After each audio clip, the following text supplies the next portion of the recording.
Hello दोस्तों, जैसे कि आप सब जानते हैं कि पावर स्टार पवन सिंह जी का आज से 9 साल पुराना गीत आज अभी ट्रेंडिंग में लिस्ट को जाम कर रखा है।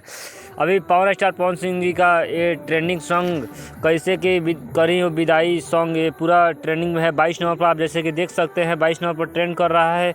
ये 12 घंटा पहले पोस्ट किया गया है सारेगामा भोजपुरी से। इस पर 1,33,270 व्यूज़ है और 5,243 लाइक हो चुका है इस पर। और कमेंट का तो पूछिए ही नहीं, 12 घंटा में 22 नंबर पर ट्रेंडिंग सेक्शन को जाम करते हुए अपना ये जगह बना लिया है सॉन्ग।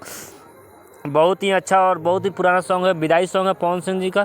ये 9 साल पहले ये इस गाने को गाए थे पावर स्टार पवन सिंह। अभी ये ट्रेंड कर रहा है। हर एक साल का इनका यही है कि हर एक साल इनका देवी सॉन्ग हो या दशहरा हो या सावन का सॉन्ग हो, ये हर एक साल हमेशा ट्रेंडिंग में ही रहता है। और एक और सॉन्ग है जो 10 नंबर पर ट्रेंड कर रहा है, जो जिस सॉन्ग का नाम है रुक जा तू रुक जा ये माई। ये 10 नंबर पर ट्रेंडिंग लिस्ट को जाम कर रखा है और ये पावर स्टार पवन सिंह जी का ही पावर है, तभी ये इतना मतलब व्यूज़ भी बिटोर चुका है। 1,31,000। देखिए आप सबके सामने मैं प्रूफ दिखा रहा हूँ। 22 नंबर पर ट्रेंडिंग लिस्ट को जाम करके रखा है। और 2 नंबर पर इन्हीं का सॉन्ग है चुम्मा सॉन्ग, जैसे कि